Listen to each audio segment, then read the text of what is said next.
Yo, what's up, everyone? Welcome to the show today. Let us know in the chat where you're from. So it's one of my favorite parts of the episode to see our worldly group in action. So let us know in the chat. We'll take about a minute here, let people come from their sessions and such, and then we'll dive in. Got Dallas, Bay Area. Oh, here we go. Whoa, whoa, whoa, whoa, whoa. uh, uh, China. Okay, excellent. Welcome from China. Wow. Canada. Go Sorry, Canada. everyone from the States. I'm not shouting you out as much. I love it. Cool. Geez, we got the whole map here today. OSU, welcome. Seeing lots of Arizona. You're supporting your lady, I'm sure. Cool, y'all. Well, thanks for coming in today. I'll start off with kind of like our little read here. UNRACKED is a live conversation series from BridgeAthletic. Bridge provides coaching tools to world-renowned organizations like the Atlanta Falcons, Naval Special Warfare, the University of Arizona, and Westside Barbell. They provide those very same tools for coaches like me and you to use in our communities to deepen the training experience. UNRACKED is a free educational series Bridge puts on to break down the training systems, methods, and philosophies that drive performance at the highest level. Each episode takes you inside a specific approach, how it's built, how it's applied, and how it evolves under real-world conditions. The views expressed by our guests are their own and don't necessarily reflect the positions of BridgeAthletic or our partners. We're really doing a unique one today, right? And like I think it's important to talk about like why this episode is so special before we dive in. We just finished our first year of Unracked, and the response we had from our community about the show has been like nothing but incredible. So, like, we've got entire tactical human performance teams gathering around a laptop to tune in. There's coaches from as far as like Russia, Australia, China today, South Africa, coming in at like absolutely insane hours to be here live and ask questions. So, like, incredibly grateful for that. And really, like, what's cool about this and this format is we're getting like hundreds of personal trainers, physical therapists, strength coaches, athletes, like you name it from our industry to sit down and learn for an hour or two, right? We get to do that like every month. And we've really formed a community here that like I'm extremely proud to be a part of.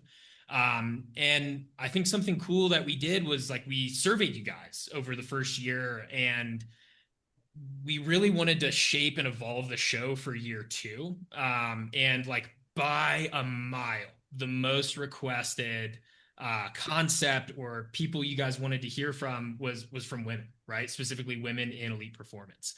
But there's like a careful line here. I want to say that like this isn't just something like we're doing for the sake of it. And like as one person put it like super eloquently, this is from them. I just started working with female athletes. I want to hear from women because I want to learn something about this new to me area of the field that I can't get from my male perspective. I don't know where I'm blind. And like that, like really, really stood out to me. And I think it's powerful when we have the wherewithal to be humble, know that we may be blind in some areas and like kind of do something about it. Right. And over a dozen people had similar sentiments. So like basically what we did was like we assembled the Avengers for you guys. Okay. Today's guests are like super badass women. We've got one from Indiana, Chicago, Arizona. They're a trio who, I believe is like at the top of their game. And so Kylie Durkee, Arianna Luther, Natalie Kollars, welcome to the show. I'll leave the introductions to the ladies today. And Kylie, would love if you would kick us off and introduce yourself. Yeah, absolutely. So first, just super excited to be here and share this platform and hopefully give out some good nuggets that people can kind of take home and help with maybe that perspective that they're looking for. But with that, like you said, I am the director of athletic performance for women's basketball at Indiana University. I only work with women's basketball here, and I am going into year three already, year three here. So with that, I'll kind of talk a little bit about like my journey coming here. I came here from the University of Houston. I worked with women's basketball there and women's volleyball. I was there for about 2 years. And then prior to that, I was at Mercer University in Georgia, worked with women's soccer, women's golf, women's basketball. And then, a stop before that, I was in Florida at the University of North Florida, worked with track and field, men's soccer. I worked with women's golf again, softball. some of my teams there. And then on top of that, like assisting with our men's and women's basketball, assisting with some baseball there. And really honestly, like anyone that kind of needed it. Especially at that point in my career, you're just trying to get all your reps in and coaching out on the floor as much as you can. So it's kind of like, yeah, if you need help, we're going to be out there coaching together. And then that takes me all the way back to like where I started, which is back in 2018 as a grad assistant, which feels like such a long time ago at the University of Mary.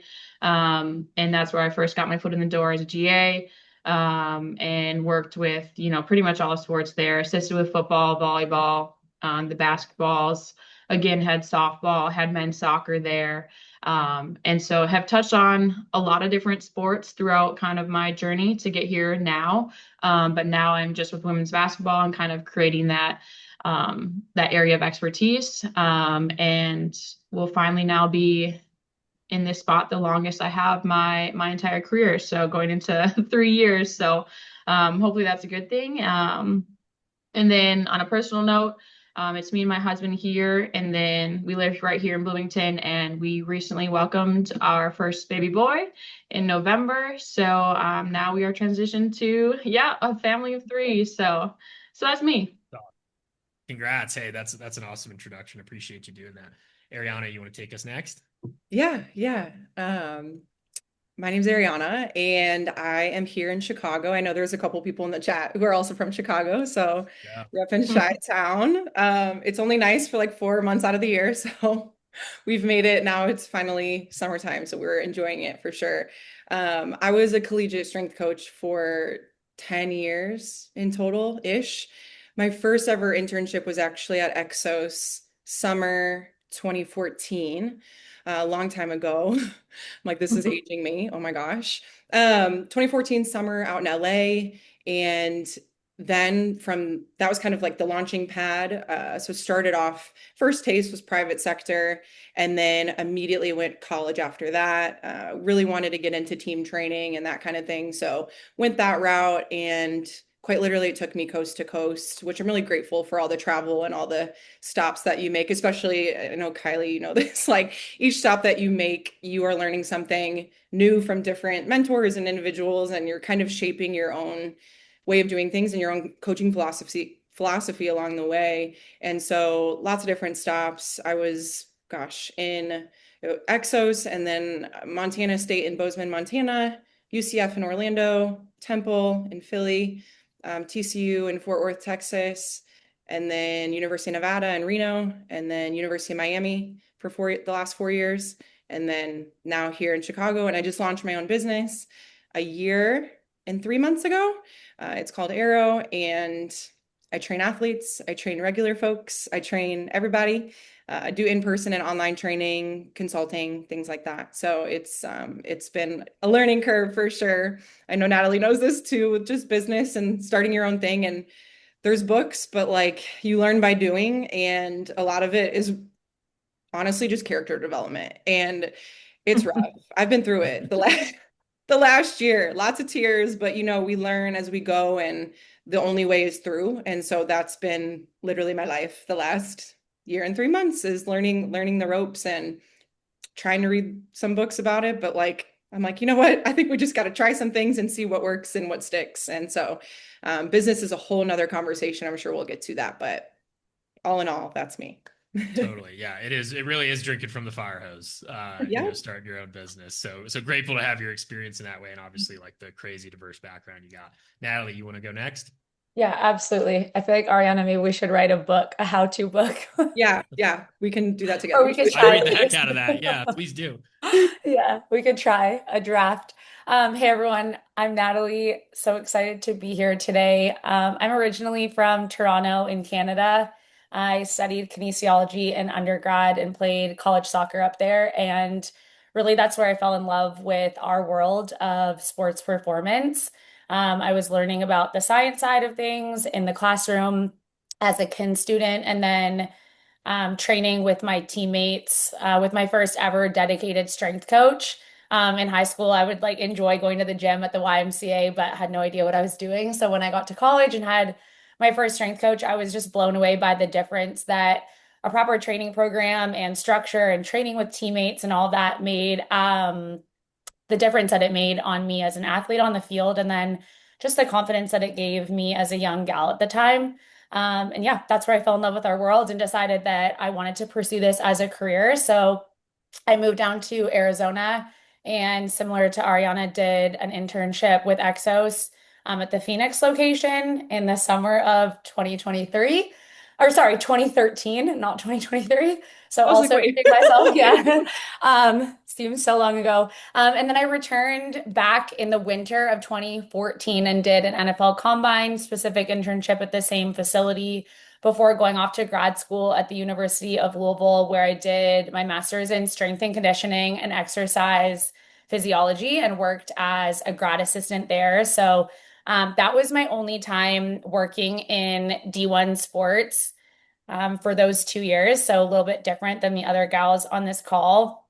When I graduated from there, I moved out to Los Angeles and took a job at a smaller, like, startup facility at the time, with a mentor of mine named Brett Bartholomew that had moved out there. So we worked like in the Hollywood Hills with like half athletes, half entertainers. And it was a smaller facility, just getting going, but so much fun. Definitely learned a lot and got exposed to things that I wouldn't have unless you live in Los Angeles. Went on tour with Demi Lovato for a little while, and just like crazy things that, like, again, literally only happen if you live there. Then I moved back to Arizona and took a job at Exos as a performance specialist. Started my role working more with youth soccer.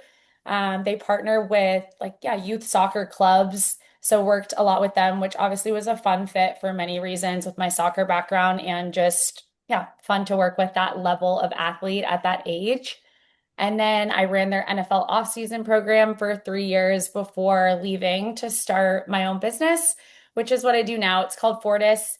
And yeah, I still train elite athletes in person, run NFL off-season programs, work with baseball, work with some athletes from Europe. And then a lot of my business now is online, where I do custom training and nutrition programs for, elite athletes, military personnel, and then some general population too. Cool. Like I said, guys, like truly the Avengers here. You guys have some insane lineage. That's so cool. Grateful for you guys sharing all that with us. So where I want to start here today, right, is like obviously you guys work like almost entirely different sectors, and have different paths that you've taken to get here. So I want to start at kind of the ground level and just get to know like what does a typical day look like for you guys right now? And Kylie, if you want to start us. Yeah. So I think we actually kind of talked about this a little bit before we hopped on, but like what my day looks like right now, is drastically different than what it's about to look like starting on June 8th when we start summer training. So I'll kind of give you a little snippet of both just to see how it changes throughout the year. So right now, I get into work anytime between like 9 and 10. Honestly, that mid-morning time. I've got one athlete that has come back early before summer training starts. So we're training her, or I'm training her right now. And then once that's done, usually I'll get my own training in, usually about an hour, hour and a half. And then finish out the rest of the day doing either meetings with, our AT, our dietitian, sports scientists, whatever we need to get done at the time, any other like desk work and programming and things like that.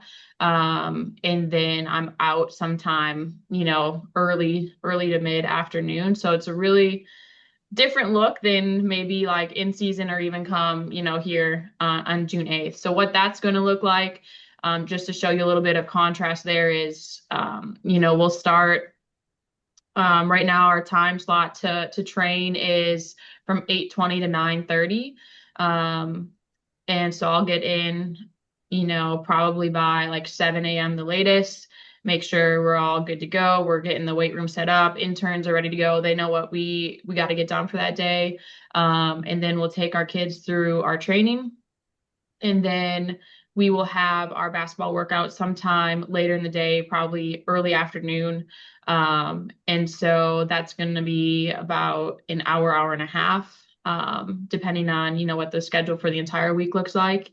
And then I'm here probably a little bit later towards that 5, 6 o'clock time, doing any extra workouts depending on the athletes and their specific needs or extra buckets that they might have to hit. So throughout the year, I always like to tell people like no day looks the same, especially when you talk about going through, are we in preseason, are we in season, postseason, off season? So like right now is definitely very different than the middle of the year. But yeah.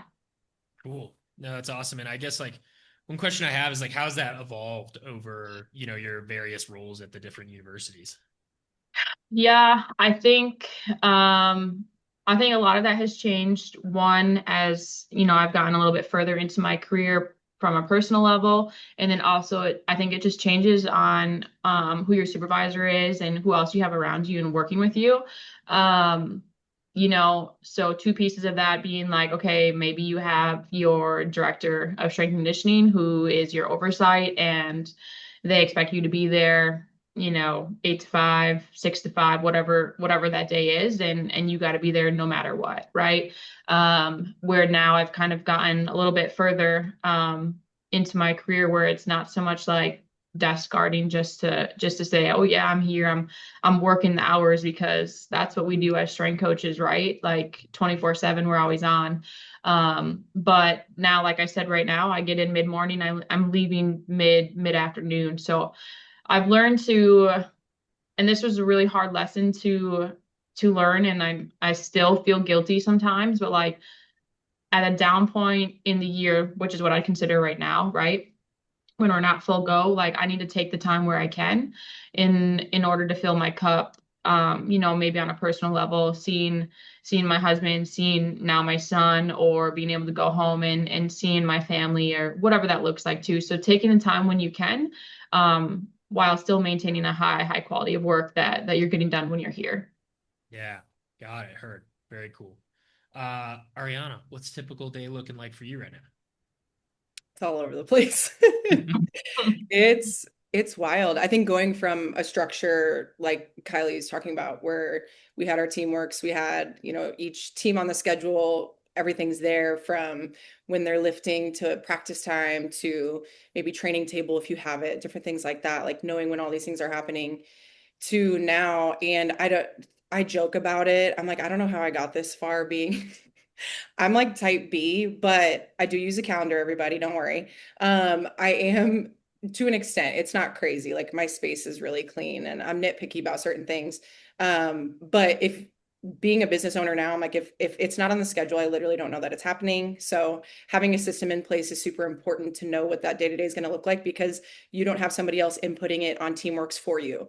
That's your job now. So I think going from that to this was like a little punch in the face where it's like, hello, okay, we gotta wake up, we gotta be on it, we gotta schedule ourselves, we have to make sure that we're reaching out to our clients, things like that, scheduling them, getting them in, and which is a whole nother thing, because you may have private sector, right? So I might have people in person, and then people are fighting over time slots of when they want to train, and so 6 a.m. is the only time they can go because they work, maybe 8 to 5, like a regular 8 to 5 job or something, and then that's the hot spot, and then you can only take so many people in that, you can only take one person in that time slot if you do a one-on-one, of course. So the schedule can change all the time, week to week. My schedule looks different right now. I think I would say honestly, like the first 2 years of business I wasn't even training. I'm just learning the business. I mean, I'm training people online, but it was mainly character development and getting the business set up in a way that's seamless, where there's a system in place where things can flow naturally, and well executed. Whereas the training piece took a backseat. And honestly, transparently, coming from 10 years of college, and as all the girls know on the call too, is you're on your feet all the time, you're training all day long. And I love it, don't get me wrong, but I think I needed a break. Like I took time from training people, just take a step back. Okay, if you're not in a context of working for a university, do you still love this? Do you still want to train people all day long? Do you want it to be where maybe you train few people, you go deep with those few people online, and then you only take a couple people that you really want to work with in person? How do you want that to look? And that's where I was spending time figuring that out. And I started doing all in person before I launched my business. And I was like, learned quickly, 9 people back to back for one-on-ones all day long is something I absolutely do not want to do. So if I know that much, then what do I actually want my day to look like? And it's your job to create it because it's your business. So you can make it look like however you want to. I kind of don't like that. I rather someone sometimes just tell me what my day is going to be versus me creating it. So getting used to that has been really difficult. But with each experience and with more life experience that I've been having in it, which isn't very long, I am now discovering what I want my day to look like, essentially. And so now I have my online business set up, all the video demos and things like that. I know we did the separate one, Cooper, with Bridge for everybody, but having my own for all exercises, getting that set up on the front end before the launch was important to me to have that in place because they're training with you. So those videos I think should be you. So that was like the bulk of the work was think of every exercise known to man, getting that set up. I know Natalie knows that too. It's once you think you're done, you're not. There's more exercises. Oh, I forgot about this one or that one, or it's all the squat versions on variations on a barbell, but now I got to do all of them on a dumbbell. So there's just so many. So you chip away, get the bulk of it done, and then chip away. So a lot of what I do is online, but then I also coach at a gym in Chicago. It's kind of near the Cubs field over there by Wrigleyville, up north a little bit. And so I do group classes there, but I also film all my content out of that space, which is really nice. And so that's kind of where I'm at a lot of the time. But my one-on-ones, I've been learning I'm all over the place. I'm at my apartment gym. I'm at somebody's house. I'm at another person's apartment gym. So things like that, because my schedule isn't, I would say consistent enough in person to be paying somebody rent. So that business piece I've been trying to figure out. I don't have a car anymore. So my day-to-day looks like me carrying Hawken force plates, literally wheeling them around the city, getting it on a bus to transfer to another bus, to transfer to a train, going upstairs, going downstairs with force plates. None of it really logistically makes sense right now. So I'm in the middle of figuring that out. So this is the messy piece that people don't see. Maybe I'll video it one day, but it's honestly kind of embarrassing. So I'm just running around with force plates and technology and going out to the field and going to the gym. And yeah, I'm just trying to work out some logistics too. So it's a lot, but this year is the first year that I've had athletes online for the last 5 years because I was doing it at Miami too. But this year, 2026 is the first year I've had training athletes like consistently. So that's now happening as well. So my day-to-days, that's a lot, but it's all over the place, and it's in person, it's online, I'm running around field, gym, force plates rolling around. People are like, what's that? Is that a suitcase? Where are you going? I'm like, no, it's force plates. They're like, what are those? I'm like, just don't. It's a really expensive suitcase with really I'm just like 20,000. Yeah. Whatever. Gonna say. Thousands of dollars inside of here. Just make sure you don't like hit me or something. So seriously. But keep that pepper is spray on you. Nobody's gonna jack the Hawkins. I'm ready. Yeah. That's funny. That's so funny. One follow-up question I have to that is like, I know when I like transitioned out of the military, like so much structure, so much just like, you're here, we're doing this from 5 a.m. to 9 p.m. and like, there's no ifs, ands, or buts about it. Like, what has like slapped you in the face, but also like, what do you miss about that structure? Because I also started my own business after that, and it was like, I could do whatever I want today. Yeah. And I don't like that feeling. So it's real. I think when you have a supervisor, when you have a boss, you have expectations. Sometimes I'm like, in this role, what's difficult is am I doing a good job? Mm-hmm. No, I don't have a performance review at the end of the year with a supervisor, someone telling me these things. So I think that is a difficult piece where it's like, how am I assessing if my business is doing quote unquote well? What does that mean? Is it the money that's going in the bank? Is it, is it a reflection of that? Is it how many clients you can get, or is it, and I think really it's feedback from the people that you're working with in real life, right? And online too, because they're working with you. But your client feedback is everything, and asking them questions like, hey, are we doing well? I think that's a really difficult piece, but the structure is huge. I think going from that to the first year, I was honestly just like floating in the wind probably. And then I was like, Arianna, looking at myself in the mirror, you need to figure this out. Like you need to get more of a structure for yourself, write it out yourself, and then write down what are you actually trying to do. Because I think when I launched, my mentor, Les Spellman, he was like, he always taught me it doesn't have to be like fully prepared before you put it out there. And I think a lot of us coaches were like very meticulous. Well, I want it to be perfect before I put it out online, or I want it to be perfect before launch day. Mine wasn't. I was like, you can make this cute later. So that's my big thing is it can be a little messy, make it cute later. Just start. You just put something out there, even if it's not. Now use wisdom in that. If something's not completely finished and you're like, if you're not confident, don't put it out there. But there's some stuff where I'm like, okay, maybe not all of this is figured out 100%, but we're like 95% there.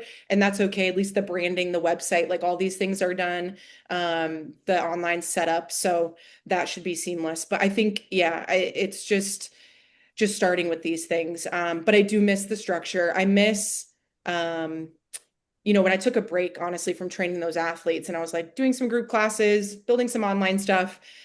I was like, okay, do you want to be training athletes in person? Like, what does this actually look like? You have a few online. Do you want that in person? I was like, okay, I don't want it all day long, but like, I'll take a few, and that's what I'm doing now. You have to go get them. So the slap in the face is no universities handing you a team of 20 people saying, here are your people, go train them. But it makes it that much more meaningful when they come to work with you because they want to work with you.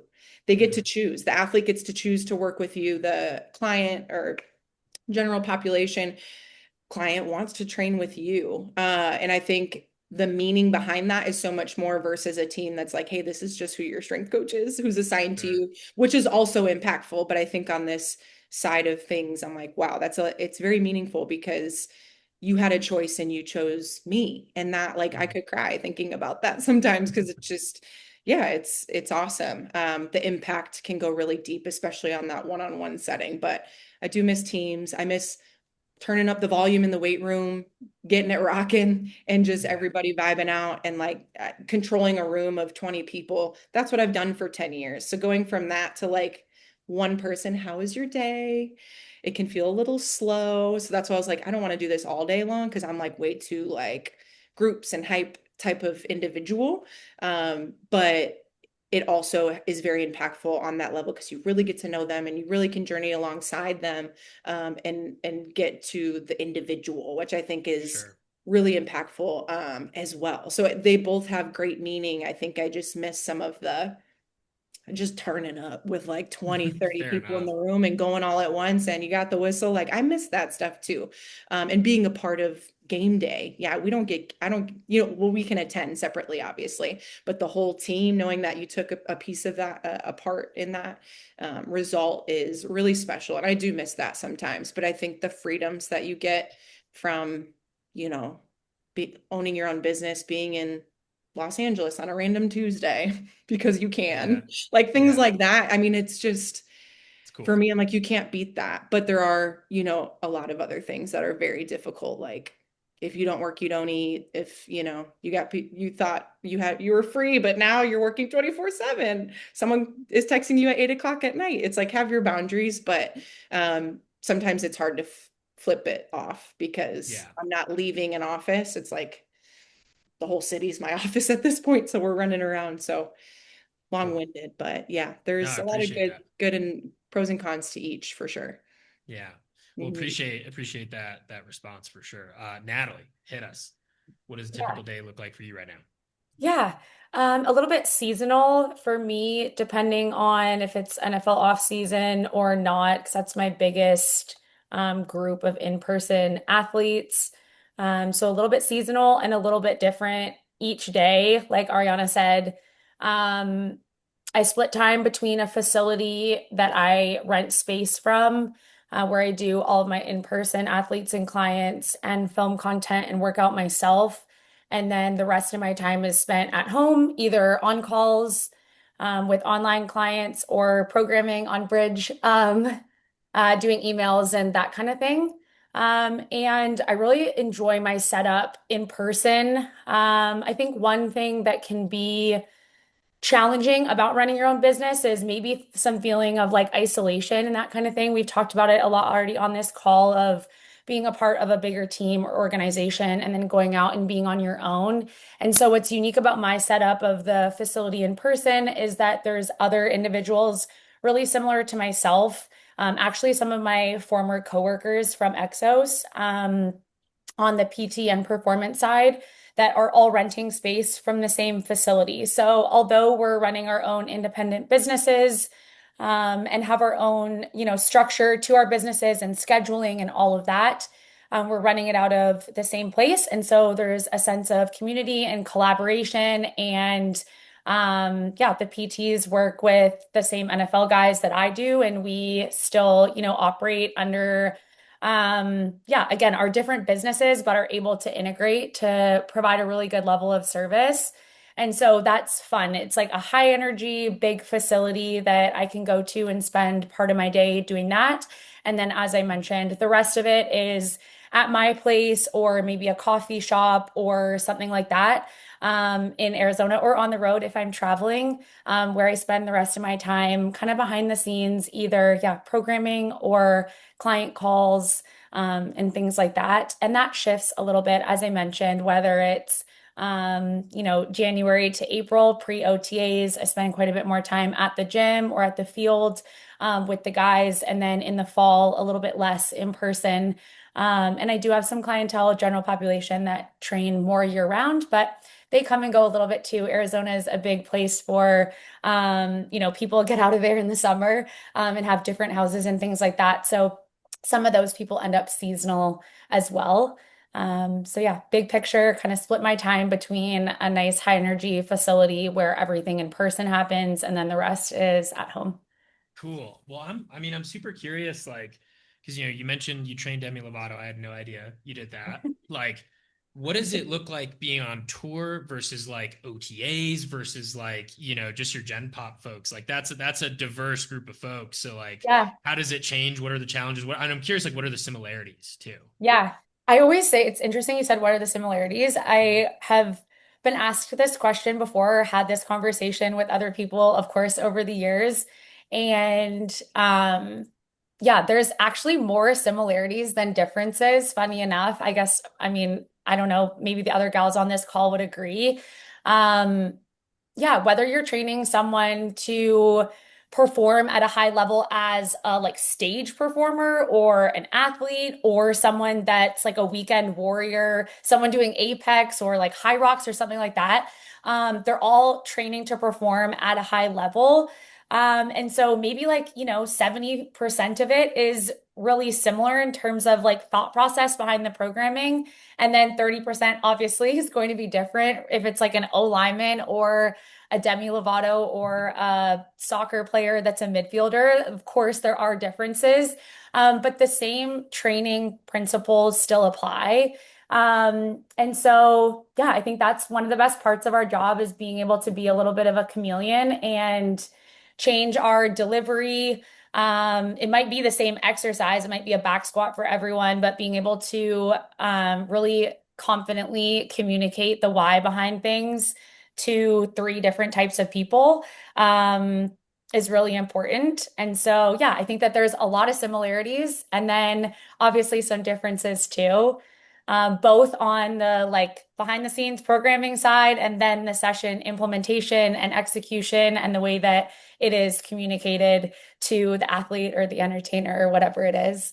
And then to answer your question about being on tour, that was a really unique experience. So I trained her for the year, give or take, leading up to the Future Now tour that she was on with Nick Jonas. And yeah, that was fun. And there's differences, for sure, but she's performing for like 2 hours almost every night. And it's actually really physical, right? She's like singing, which is exhausting. She's dancing. She's like running around a stage. She's super energetic. And so again, she's not doing like sprints, but she's definitely active for many nights of the week for about the same length as like a football or soccer game. Um, and so the preparation for that was really fun. And honestly, something that I learned a lot during, like I didn't really see things. When I went to a concert, I wasn't really thinking like, what would it be like to train someone? I was just there to enjoy the music. And then when I was looking at, okay, what does this gal need to be able to do and how can I best prepare her for it? That was really a fun learning experience for me. And then being on the road was, I think, really similar.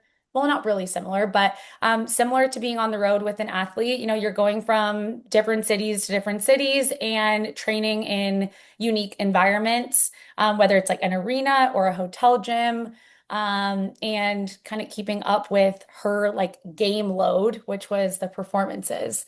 So yeah, tour buses and all that was really unique and fun. I bet that's so cool. I've met a few people who've trained musicians and like it's I watched the Taylor Swift documentary too that was on like Disney Plus or whatever. She's like Yeah. belting every song while running on the Yeah. treadmill and I'm like Yeah. that's not easy, man. Like there's no No. way that that's like, like there's a lot of people that could not do that. Needless Yeah. to say, but like another guy like training a bass guitarist on the belt squat, like have handed him a 30-pound bass and was like, yeah, you're just going to march for the next 20 minutes. Like, with like 300 Hilarious. pounds on the rack. It's like, it's fun to hear like, what creative training implements, go on tour and in preparation for a tour. So Yeah. super cool. Thanks for sharing those stories. Yeah, it's definitely very physically demanding, which I kind of quite honestly underestimated before. So, Yeah, 100%. Doing anything for 2 hours can start to get tough. So, yeah. all right. Well, I want to transition us kind of into like a little bit of like this concept of earning the room, right? And like really what that looks like to you guys. And so Natalie, we're gonna start with you, and I'm curious, like across everyone you've worked with, like how have you won buy-in? But I'm also curious about the opposite side of that coin, and how have you lost buy-in at times, and like what did that teach you? So question will be same for all you ladies, but Natalie, you'll kick us off for this one. Yep. I love this question because obviously we can't do our jobs well at all if we don't have buy-in, right? And I think that sometimes these things can be hard to put into words because there's so much feel to it. Like, I really think that that's such a big part of the art of coaching, right? Is being able to adapt and read the room and communicate differently. Maybe if there's 10 people in a group, quite differently from, a couple people. Like athletes 1 and 2, athletes 4 and 5, athletes 9 and 10, whatever. Like, even if they're in the same group, they likely respond to different styles of communication. And so I think sometimes it's hard to like put your finger on or communicate in these types of settings, like what that really looks like, but that answer is not really helpful. And so I think that one of the biggest things, with earning the room is, first of all, establishing a level of mastery, which I know we can never really like master anything, but establishing a level of mastery to be able to show up really confidently. People are coming to us to coach them, and if we don't look like we know what we're doing or we're not confident in it, they're probably not going to be very eager to follow us. So putting in the work behind the scenes on your own, practicing, failing, finding mentors, asking questions, being humble, like all the things that go into trying to achieve mastery so that you can show up as confidently as you can. Yeah, being a student of like our field of the game, continuing to spend lots of time reading and yeah, practicing on your own, coaching. We used to, as when we were interns, we used to do like coach the coach or coach the interns, and we would like all get together and think of a couple areas of a session, whether it's like plyometrics or med ball or speed or whatever that looked like, that people weren't confident in, and just create a safe space within the interns to, go through almost like a mock session, to hopefully gain more confidence. And I think, yeah, that's the biggest piece, I think, or one of the biggest pieces is being as confident as possible so that when you show up to the session, your energy is contagious, you're able to execute at a really high level, and people are drawn to that and they want to be a part of it. So I think like the, kind of hard skills is really important. And then just genuinely caring about your job and the athletes and letting your passion show through. I think that, again, that's contagious and people want to be a part of something if they can tell that you really love it. Um, and then obviously we also need to get results as well. We can't just be there, cheerleading and having like feel good sessions. Our athletes and clients are there hiring us for a reason. And so the sooner that you can get like a small win, the better. Um, I think that's really important. And then, yeah, being able to explain the why behind everything. Again, not all athletes are going to want to know that, but a lot do. And I think that not only does it provide another opportunity for us to share or show that we in fact do know what we're doing and we're not just like randomly putting things together, but being able to explain the why behind things and how it's actually going to help the athlete or whoever we're coaching, I think is really valuable. Yeah, there's so much that goes into that. And I think, like I said at the beginning, there's some things that are just hard to put your finger on. And some of it is just adapting like as you go. But hopefully those things are like helpful and resonate with people. And obviously, I don't know if are we doing a question and answer, Cooper? Yeah, at the end for sure. Okay. Yep. Yeah. Yeah, yeah. So again, maybe this is like a topic that people will have further questions on that we can obviously elaborate on. Um, and then where the second part, how did you word it? Like losing? Yeah, it's like how have you lost buy-in? Yeah, Surely that's happened at least once. yeah, for sure. I think just there's setting yourself up for success from a session design standpoint is so important and being like overly organized of like the flow from one block to the next or indoor to outdoor, um, setting up equipment properly, putting in competition where it makes sense, like all the little nuances of session design, I think are so important for the athlete, again, to have the perception that like you actually really know what the heck's going on.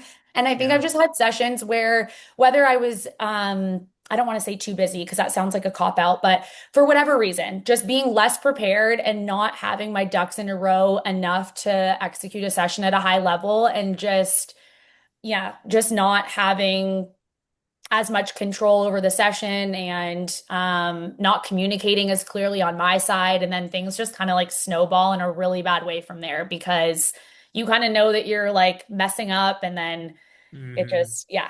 Well, they can So smell it, can't they? yeah, Right? and The that's what I athletes, mean they by they the know.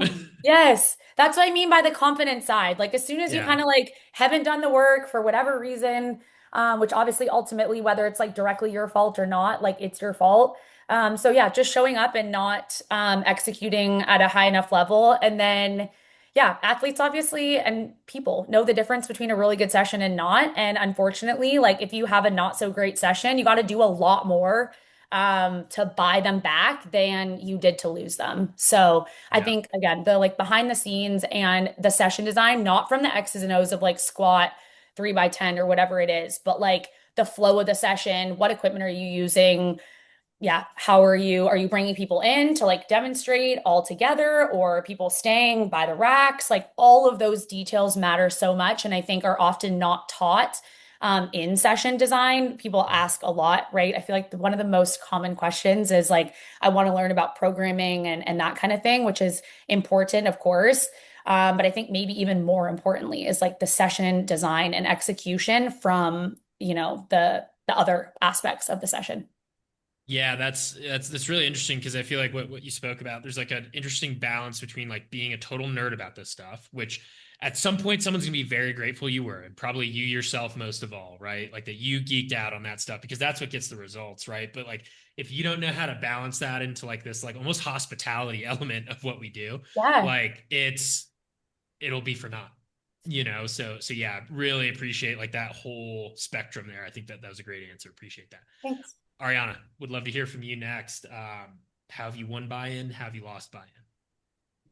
Yeah, I actually have a story about this, and I think it's helpful because it kind of puts it in context. But when I was at TCU, I was a GA, and I was working with women's soccer, beach volleyball, swimming, and diving. And it was over 150 athletes. The swim team was 60, I think, split men and women, and then everybody else. But summertime was football, all hands on deck. So I remember there was this player, and granted, relationships, we talk about relationships all the time and just how important they are to build. And I know a lot of really amazing strength coaches. They have all the head knowledge and they just have a difficult time relating to people, talking to people. And I think there's a fine balance to have between, like, we're in the books, we know the X's and O's, we have the background, the education, and we can communicate those things. But just being able to meet somebody where they're at for who that person is, especially in a team setting, like Nat said, like it's hard to do that because maybe you have somebody all the way on the other side of the room, and then you're over here and you're trying to communicate something across the room, and it just might get misheard or whatever. So all those things have to be on point. But when I was at TCU, I remember there was a player, he had a hard time listening to me when I gave him cues and corrections. Granted, we all got thrown in. It's like I wasn't one of the football five. So he's probably like, who's this girl?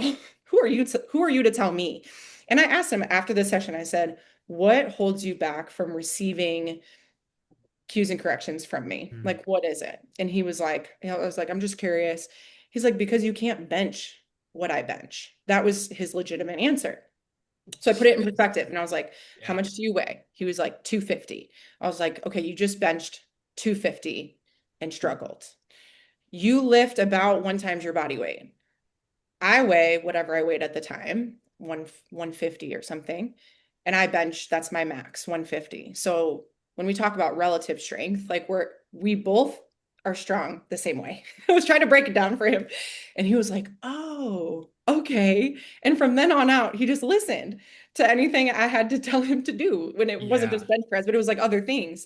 And so I think just explaining, and people come with different stuff. Like sometimes they're just like, because you're not as strong as me, you can't demo this type of weight. Like that was it for him. And so I'm like, okay, what can I explain to this player that will help break through a little bit? And then there's other moments in time, and that worked for us in that one context situation.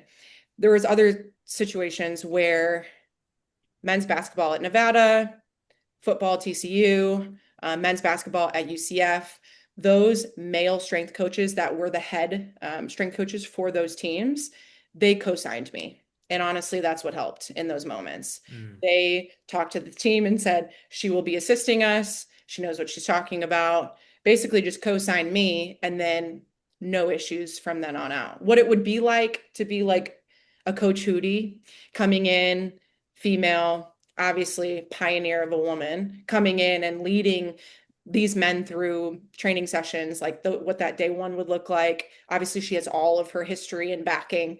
These guys know her coming in. It's going to take her seriously. Absolutely. So I think it's context, it's your history. Mm. But those situations, like I had to get co-signed. And then from then on out, it was all good. And then you work with them more and more. You develop the relationships with the players after weeks and weeks and weeks of implementing sessions. Then that buy-in comes as you build those relationships, and that's huge. And I can talk to a wall. So, as far as being able to relate or come to somebody's level and really walk with them in it, especially in a team setting, which is hard to do. Though that would work for me. And then some of my girls, like women's soccer, the team, I would meet with players individually. Like before summer session started, things like that, I would try and get at least 10 to 15 minutes. Hey, come to my office. Let's get a slot. And I'd love to get to know you a little bit more, like what your goals are, what were individual goals, team goals, et cetera. And I think they appreciate that. But then also I get to know more about them and just get to know them relationally. I mean, that's Mm-hmm. going to carry you. The relationship's going to carry you through. And I see that too on the business side. As well as we develop relationships with our clients, whether that's Gen Pop or athletes, getting to know them, because especially if it's one-on-one or a small group, like you get Yeah. that time to really dive deep that you don't really get as much on a big team scale. So I think those are ways for buy-in for sure. Love that. Yeah. And I, I really appreciate like the ego check you put and just kind of like putting them on the spot of like what makes this so difficult for you. I think that's like an awesome way. It's such a simple question, right? But it's like It was really effective at just, uncomfortable because I don't like yeah. confrontation all the time, but I was like, this is healthy. Like we need Hmm. to have this conversation. So Well, and I think a lot of people like in the gym are like, anyone weaker than me sucks. Anyone stronger than me must be on steroids. And so it's important to check that. Right. So I really love how you did that. Now, like, yeah, like, you know, the individualization element though, I think is where like I think a lot of coaches can miss the boat, especially when they're working with big groups. So like how much it means to even just spend 10 to 15 minutes with an athlete. Like I think that's huge. That's definitely something I'm taking away from that. yeah, So yeah. And the anything else on that? demos.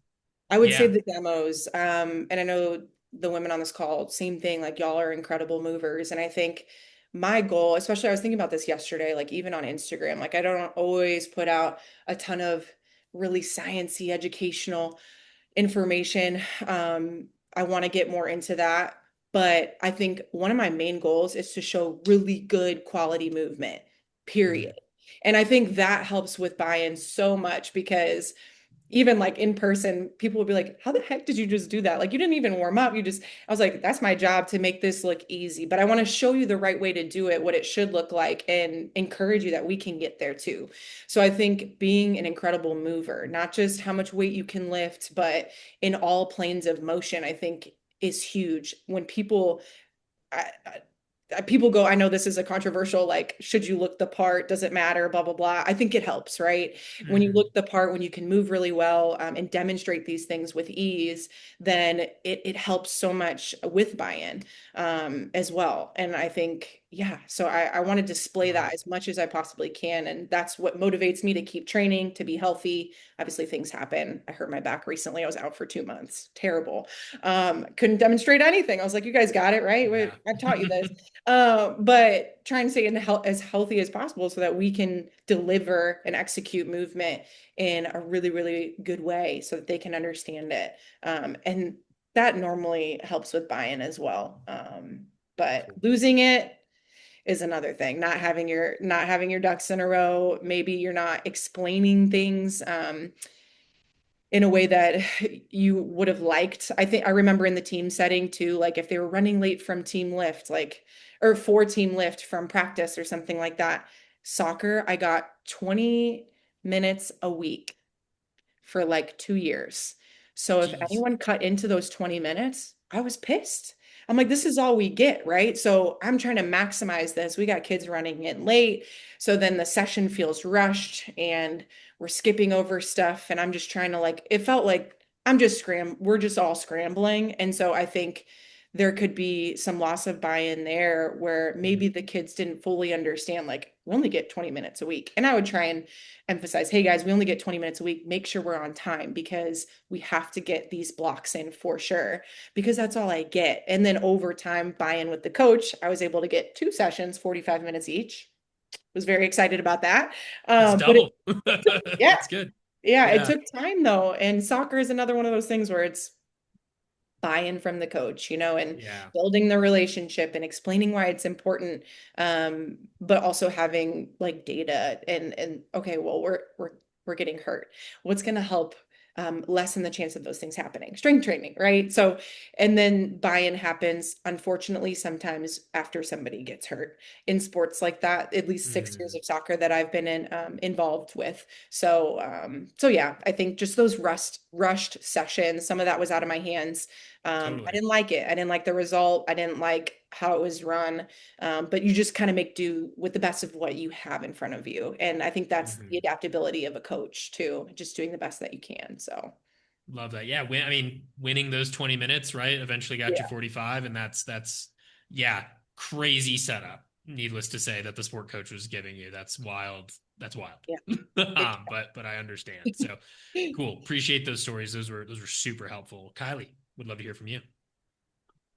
Yeah, I think you guys already hit on some really great points. For me, throughout my career, I've kind of developed buy-in in a couple of different ways. I think a big one, like we already touched on, is like with my training, I try and post that on Instagram like as much as possible. So these kids, like they said, they go on and they see that, right? We all follow each other. They see me moving, they see me dedicated and following a training plan, whether it's just like I'm training or I'm actually like competing and training for a specific event. Like they see me putting in work in my own kind of lane, that they can relate to for their training for basketball, right? Or for whatever sport it has been along the path. So that's a big one. And then I try and do that like in all areas of, performance. So like they'll see me, hydrating and eating in the same manner that we're trying to teach them of like, hey, like you need to be taking down your protein shake, or hey, you need to be having X amount of water and electrolytes per day, whatever the scenario is, and trying to show them like, hey, I'm not just telling you to do this. Like I'm also doing this in my own life because it's that important. And I'm not a Division I basketball athlete, right? I'm a 30-year-old mom. So like if I can do it, y'all can do it too. So I like to show them in that way. And then with that, I think like just being as authentic and as genuine to who you truly are as a person and as a coach. Because like you said, like they'll sniff it out, right? Like if you're not acting like yourself, or doing things that like you're trying to be a hype guy, but you're really not. So it just comes off like fake or just weird, right? Like they can feel that, they can sense it. So just like being true and not being afraid of that, because they're going to be way more willing to accept that, because they're really good at figuring that out pretty quickly. And then I think another, in the beginning of a session in particular, to give an example, I think like last summer, so we had what we call Fun Fridays in our summer training. It's a big competition day. It's a mixture of like conditioning, competing within our team with other teams that are also training on campus at that time too. But anyways, there's usually like some moving pieces, right? So like trying to explain it, give them all the instructions. Like we're usually moving from different location to different location, or we have different stations, different reps, whatever. And how you can like simplify that instruction and simplify how you start that session, I think within those first couple of minutes can really dictate if you're going to lose someone or get someone's buy-in. Just how you're delivering that speech, how you're delivering the instructions. Like last year, we had a couple of Fun Fridays that maybe were just like too much for them to like comprehend the instructions and then remember it and then do it well. And so you could kind of see them losing it. And then, of course, the intent behind it, the quality of the session just kind of like dwindles from there, right? So I think learning to do that well, which last year that was a learning curve for me, and we had a lot of new kids on our team too. So that was a piece of it. But how you kind of deliver and start a session, I think is big. I think a way that helps here for us is in summer specifically, we have our whole staff come to every single lifting and conditioning session that I'm putting our team through, right? So like they're coming in the weight room and like, yeah, our head coach is right here because she also is putting value into our time dedicated to this. Like it matters to her. It matters obviously to me because I'm the one running it. Like that priority needs to be just as high for every single one of our kids too. So then they kind of see that like our whole staff is dedicated to showing up whenever that session is, and that helps with buy-in kind of indirectly without me having to do much, honestly. And so that has definitely helped me. And I think, learning throughout my career, once you develop relationships with these kids or whoever you're working with, you can really figure out how to get better buy-in, specifically like within a session, right? Some kids respond really well when you call them out in front of the entire team, in front of all the other coaches, and some kids don't, right? Like I've had kids in the past where it's just like, hey, like fix this, do this, like cross the line, whatever it is they're doing wrong, and it's like they continually like are not fixing it. They're not buying in, they're not getting any better. And it's like eventually you sit down and have a conversation to figure out that this kid, like, hey, if maybe I just like I'm walking by him in the weight room and I stop and have a quick like one-on-one, like, hey, I need you to fix your feet here, hold the bar here like this, yada yada yada. And then it's fixed, right? It's just that like psychological piece of how you deliver the message, the tone of the message, in a session with the full team, are they going to shut down if it's called out in front of everyone, or does that help them thrive in that moment? So getting to know your kids, I think on a personal level will help you create some of that buy-in in a better way as well. I love that. And the concept of the Fun Friday is interesting, like in addition to like what you said with tone, right?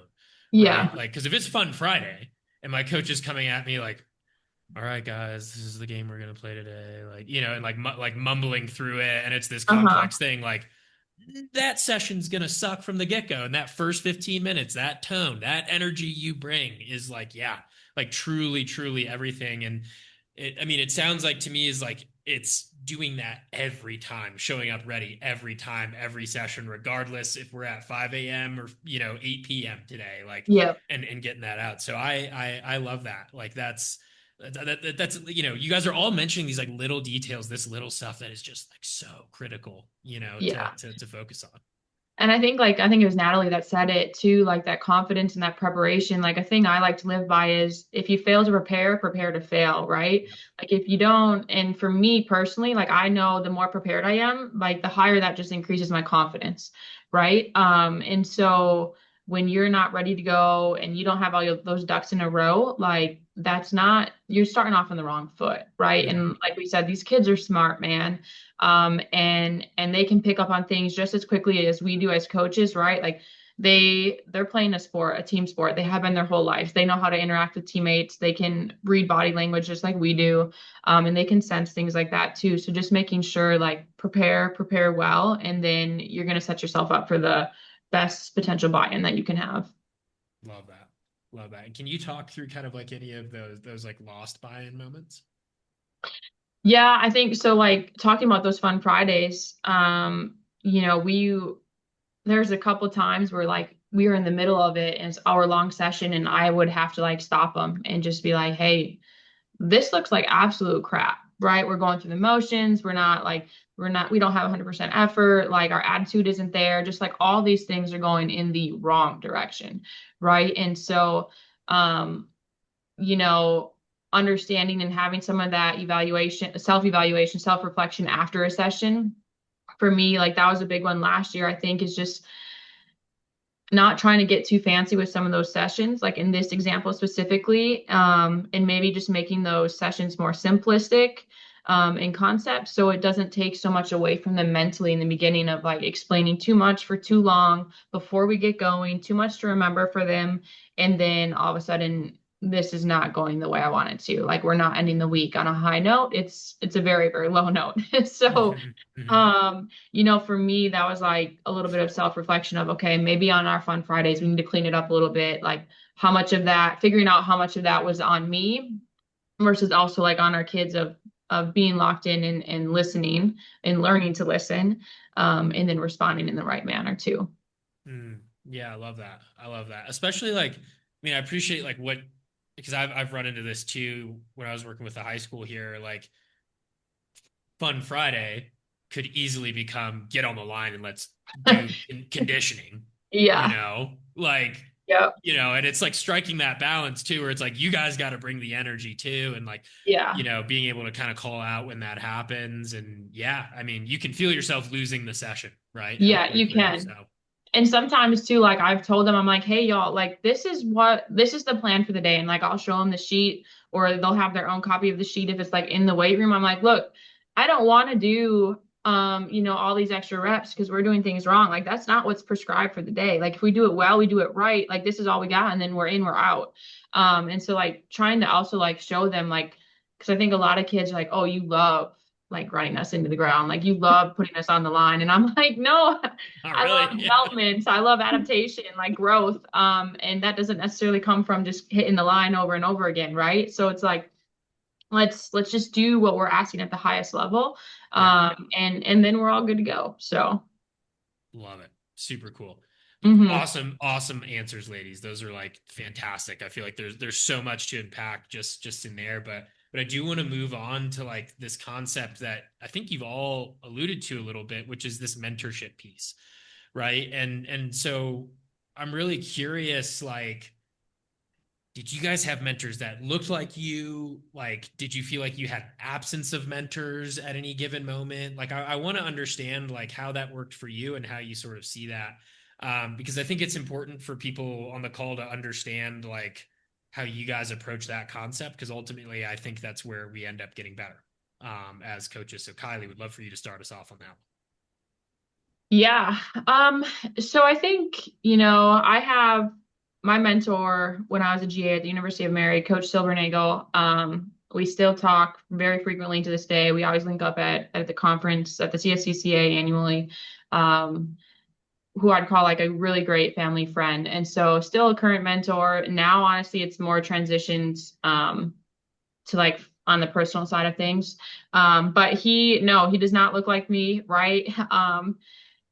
He is, this built out like powerlifting looking guy, like bald, like he looks like your strength coach, right? That everyone has in their mind. And then I've had a couple, other mentors throughout.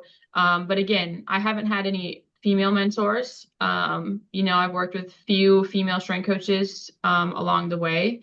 Within my own department, I should say. Here, actually, at Indiana is the most that we've had on staff, so that's been exciting to kind of experience. But anyways, so I didn't really notice not having a female mentor perspective, honestly, until like this past year.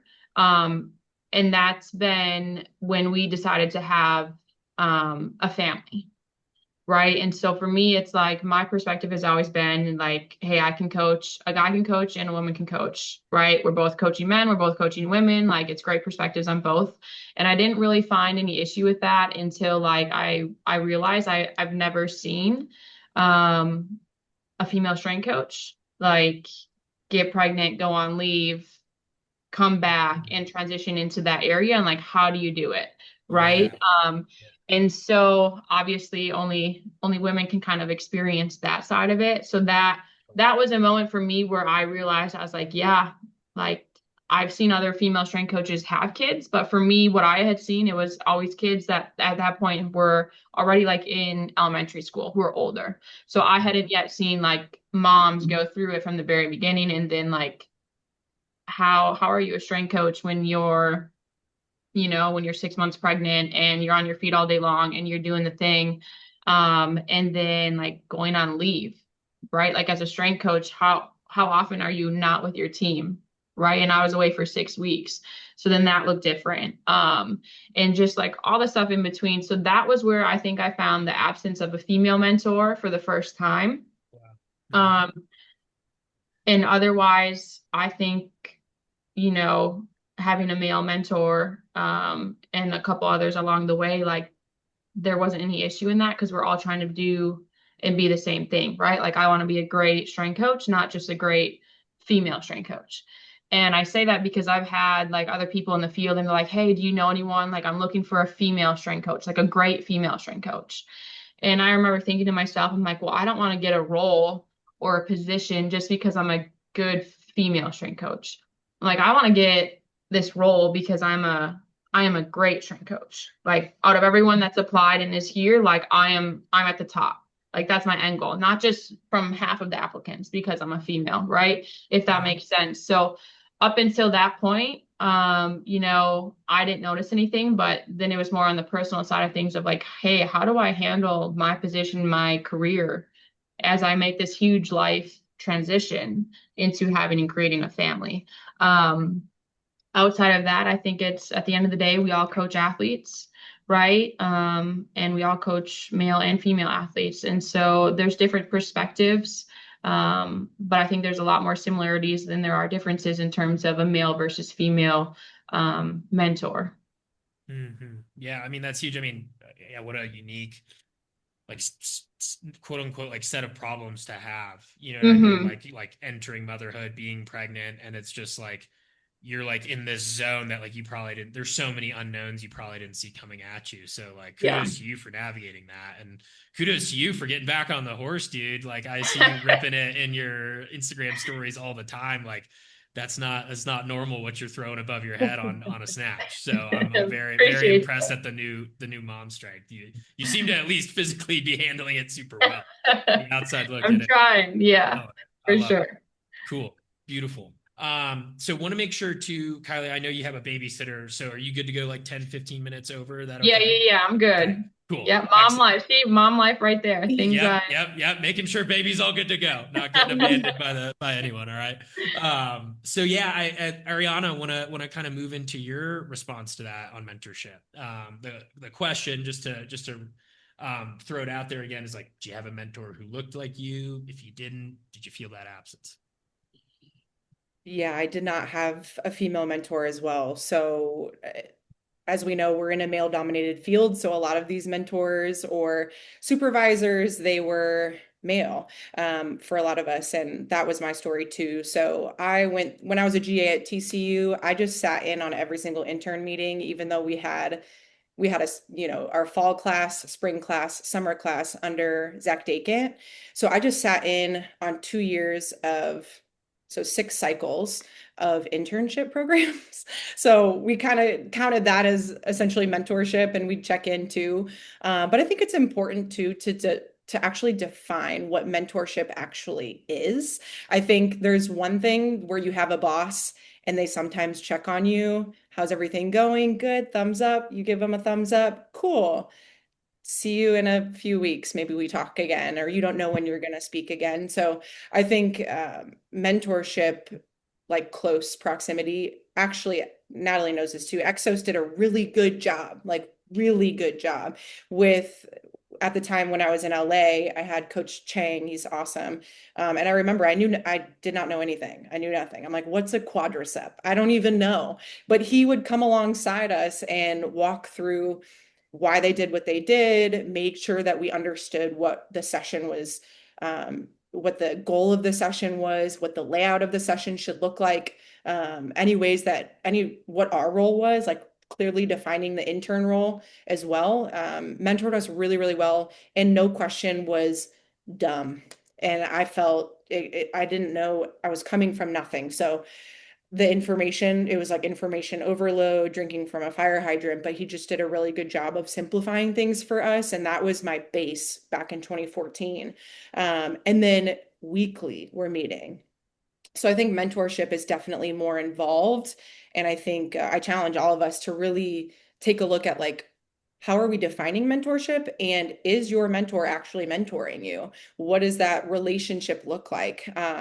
And some people I know now too, and this encourages me to pay somebody to be my mentor, because now people have business mentors, people have strength and conditioning mentors that can look different in different fields. You can have both. I think I should probably I have strength and conditioning coaches that I talk with often, but then also I think business mentorship for me is like that next thing.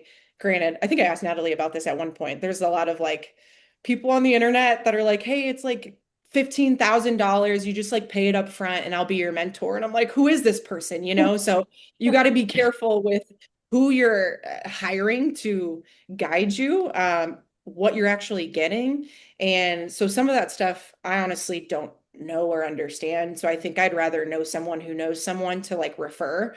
But it's important because that is a new realm of things with business. So mentorship exists in that space too, and I think it's equally as important. And then when I made the jump, which was the scariest thing I've ever done in my life, I was like, I don't know how this is gonna go. But Les Spellman, I mean, we're really close, and he encouraged me to make that leap of going from a university setting and I worked in Olympic sports, and I think it was just tough. I was there for so long, and you make the same, at least for me on the Olympic side, made the same money for years and years and years. And I was like, I don't know if I have a family one day. Granted, hopefully it's a dual income home, but I was thinking ahead of like, if I get pregnant and have a baby or get married, all these things, how am I going to support this child when I'm barely supporting myself transparently? And so that's where businesses form. You see a lot of coaches now forming businesses.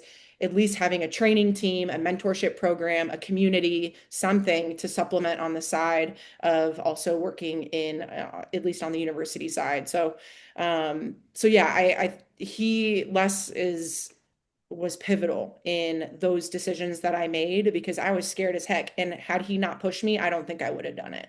And now we're here. So I think mentors are amazing to push you to do things that you may have never done had they not said anything. They see things in you that you don't see in yourself. So when you're down and you have bad days, they pull it out of you. Don't you remember who you are? Don't you remember what you've done, where you've come from? And we all need those reminders, especially in entrepreneurship, owning a business.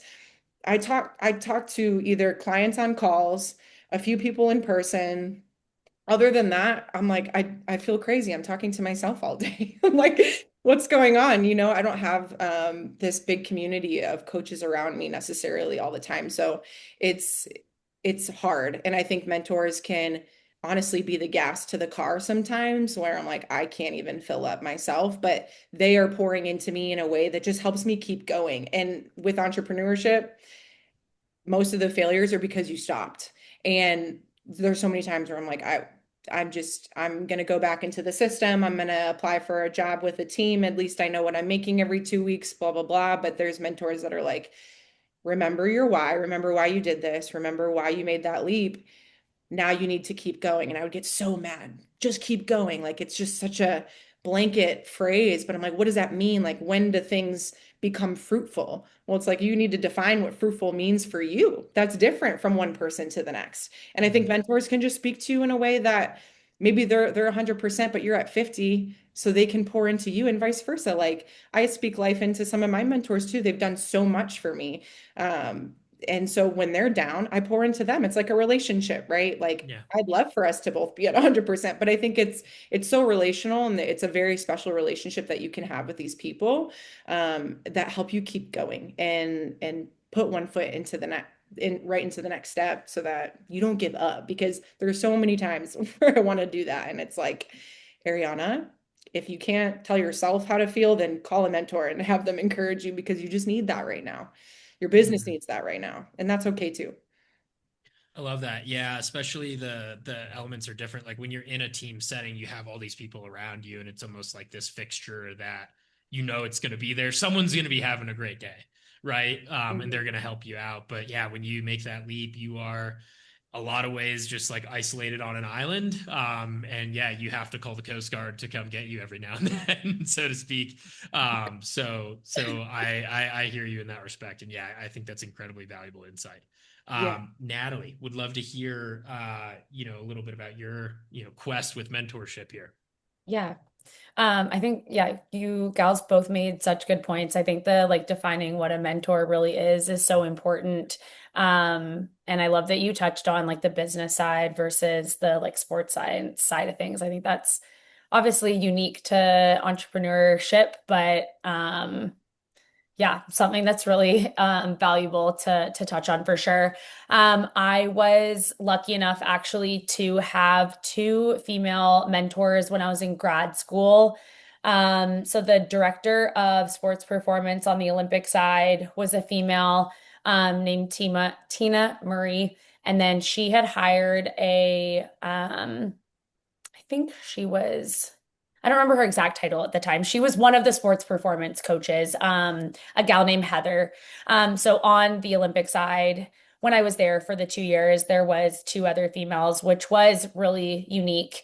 And special. And I think maybe at the time I didn't realize how special that it was.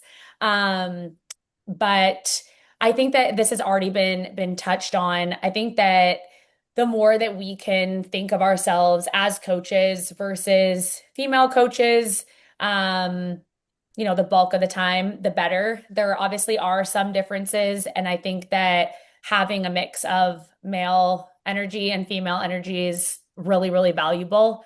And there's certain things that we need to consider more than males do, and vice versa. But for the most part, just thinking of ourselves as coaches.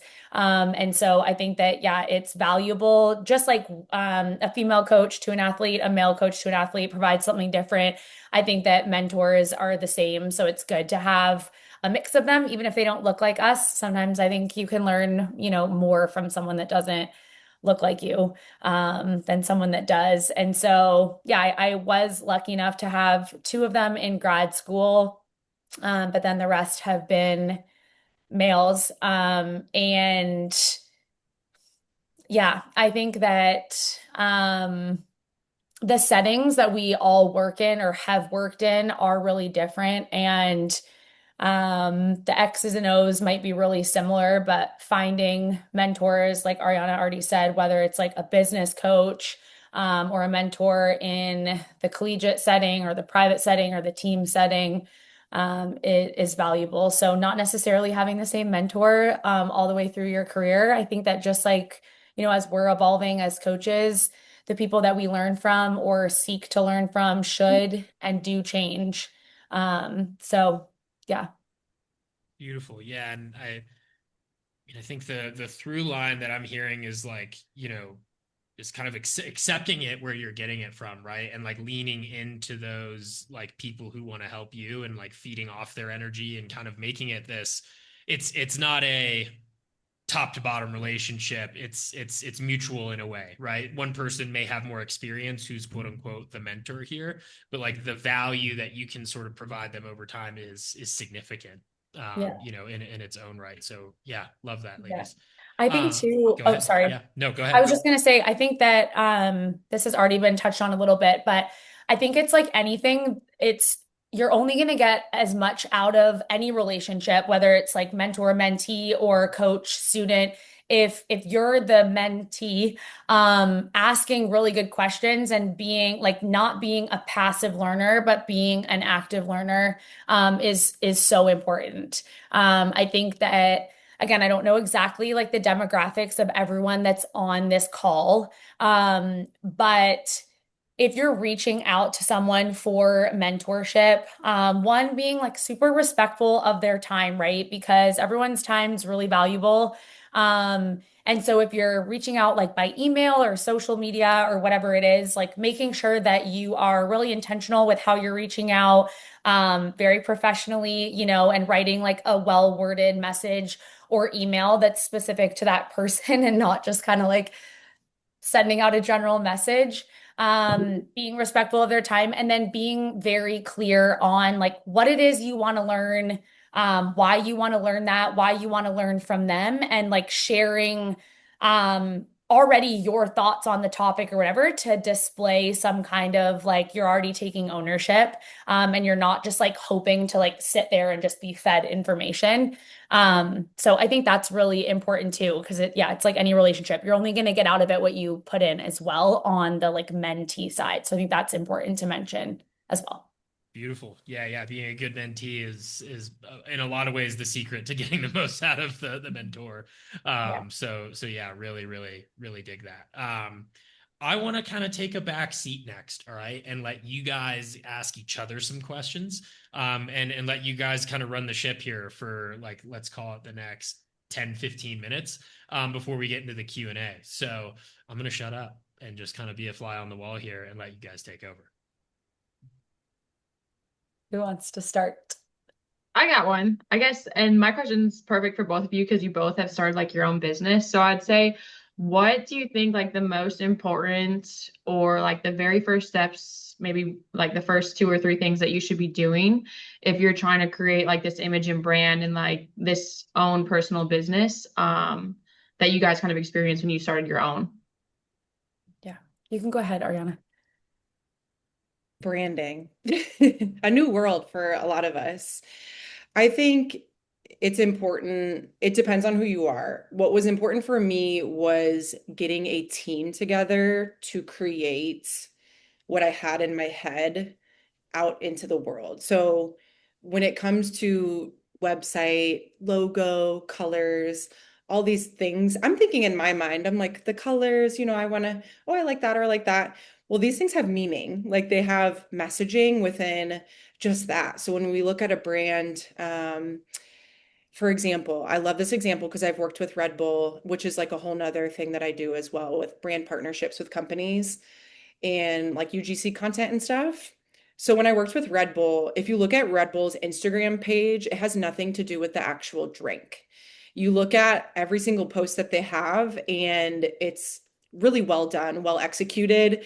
They are kind of like their competitor is Monster, right? They work in like extreme sports, and they put a lot of video content out there of people doing crazy wild things like cliff diving and all these fun things. And all of that is branding, and it catches your eye a little bit more. And they barely even promote their actual drink, which is funny. But all of that to say that there's so much more to a brand than just the product that you're selling, or whatever service you're trying to provide. So I think when you go to, I remember 2022, another amazing female coach and I, CC Murray, were coming out with this course on plyometrics, and Les Spellman, because she was working with Les Spellman, and he said, I need you to post 3 times a week, 3 times a week. Be consistent. I don't care what it is. If it's like a 3-second video of you doing a snatch, not on your stories, in your actual in-feed posts. And this is where people started posting more, I would say 2021, 2022, like post-COVID times. And I was like, I really don't want to do that. But he was like, we're going to put this together. We're going to film it in LA. We're going to come out with it. These people don't know who you are. You need to just get in front of more people. So I start posting 2-3 times a week, stuck to it. My account started to grow. I would look at my account as like very slow growth since 2022, extremely slow growth, but growth is growth. And the numbers at the end of the day really don't matter, especially when I work with brands and they're like, you don't need 500,000 followers to work with us. Like, we see the engagement, we see this, that. If you have some sort of audience, we'll pay you to do this X type of work. And so for me, like, not getting caught on those numbers, but I think the more you put yourself out there, you can look at this with like Bridge puts ads out onto the internet. We film an ad, they run the ad, they're seeing your face associated with Bridge or whatever they're trying to, over and over and over again. So it's getting in front of more people more often. And I think social media is a really great way to do that, where you can post multiple times. Now, don't ask me about the mysteries of the algorithm. I have no idea. None of us do. I don't think anyone's cracked the code on that. But I think just being genuinely, authentically yourself. And I knew what was important to me was like, especially as coaches, Kylie, like, we're professional in so many ways, coming from that college sector of things being very, very organized. We're professional, a little bit more buttoned up. You go to the internet space and you get a whole smorgasbord of, is this person a fitness influencer? Is this person and I was like, okay, I'm not going to be like a fitness influencer, but I want to give good education, good information. But like, what we're doing is nothing new under the sun. Like, you're not going to see me with an NFL guy balancing on a Bosu ball, throwing tennis balls around, like juggling. Like, we're not doing that for likes and clicks. What we do the right way, a lot of the time, it's not flashy, it's boring. So is that going to give you the most engagement? Maybe not. But I think the more you put yourself out there, the more your account can grow. And also, who are you speaking to? Are you speaking to parents of kids you're trying to train? Are you speaking to the NFL athlete? Like, Natalie runs this off-season programming. Are we speaking to the NFL athlete? Are we, who is your audience? Now speak to that. And I think getting clear on that first and foremost, and I'm still figuring out my stuff too now, because people look at my page and audit it, like some of my friends who are in that space, and they're like, who are you talking to? And I'm like, a wall, apparently, So I think it's important we're all figuring it out, but get clear on who your audience is and speak to that. So if you're wanting to work with a bunch of youth athletes, you need to speak to the parent who's paying for the sessions. So parents, and then fill in the blank of what you want to tell the parents. So we need to be training in season. This is why that's important. And this is where you can get that. So I think all of that can help build the brand. But I wanted to be a little bit more buttoned up, but I had something important to me was I want to be without being too out of bounds. I want to be vulnerable. These are the things I struggle with because I'm a human.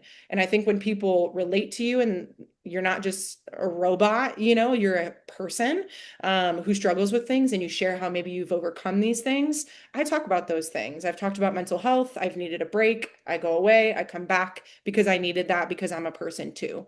And I think people can relate to that and be like, man, I want to work with that coach, because she's not just implementing good training, but also she's funny, she's fun, whatever. I think I'm funny. I don't know.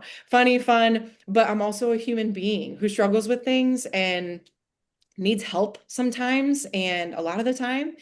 And I'm not afraid to talk about those things, because when people can humanize you, I think that helps the brand.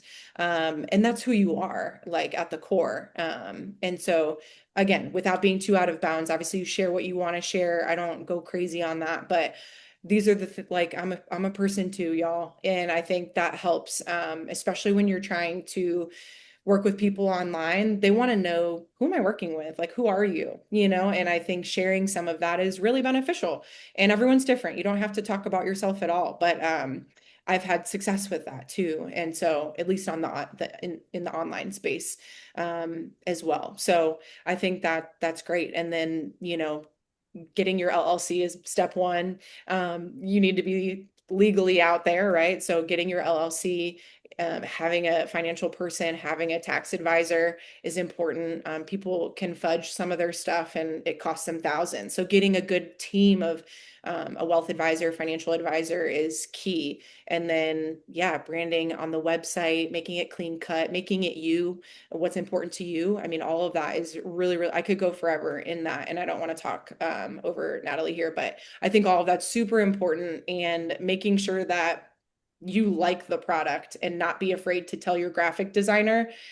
I would tell them, because I don't know what I'm looking at. I was like, I know I don't like this, but I don't know why. So they're learning me, like I was like, I think this is ugly. Sorry.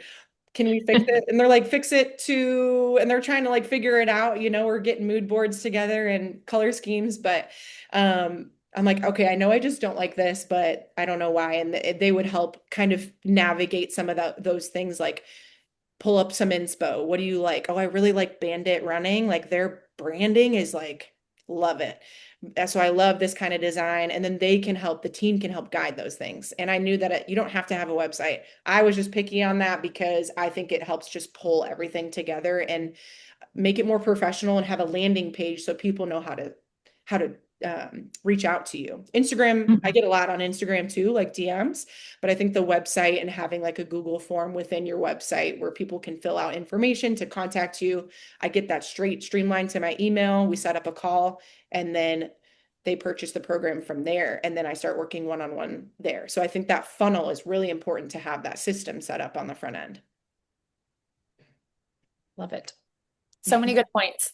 I think, yeah, there's so many different ways to approach this question, depending on like what your business goals are and what you want to do within our field. Because obviously, you know, there's different business models and all of that. But I think things that apply regardless of what that is going to look like. And obviously it's already been touched on, you know, with Arianna's answer and throughout this call, but social media is such a powerful tool.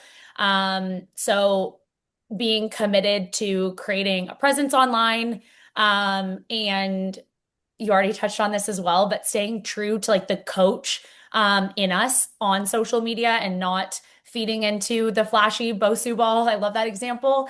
I think is really important.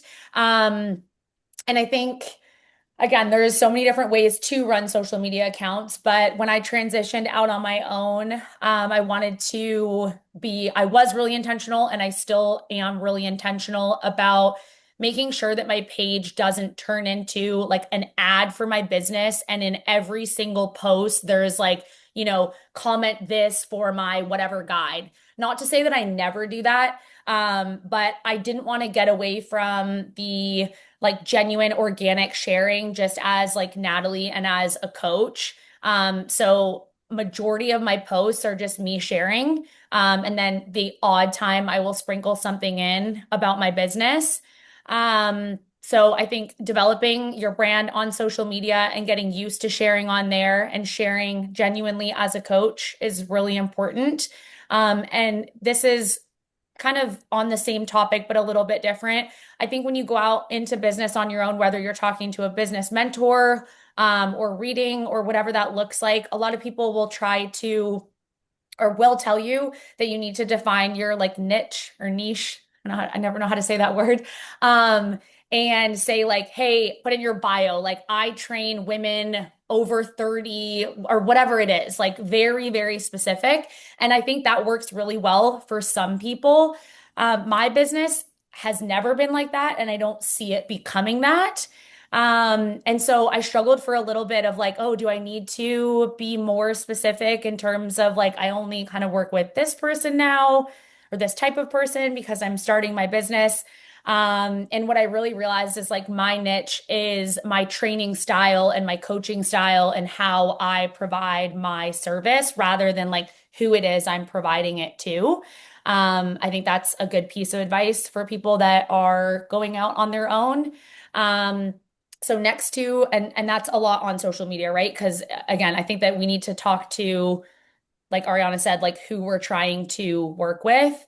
And so I had that period of time, like, do I need to only start talking to women, like whatever, which again, I wasn't going to be passionate about that. So I'm glad that I was able to kind of differentiate between the target audience and being really narrow and that being my niche versus like my coaching style and the service that I was going to provide. Next to social media, I think being really clear on what you want your business to look like, and simplifying it. I think often, and I was starting to do this at the beginning, I was trying to do all these different things within my business because I'm passionate about so much.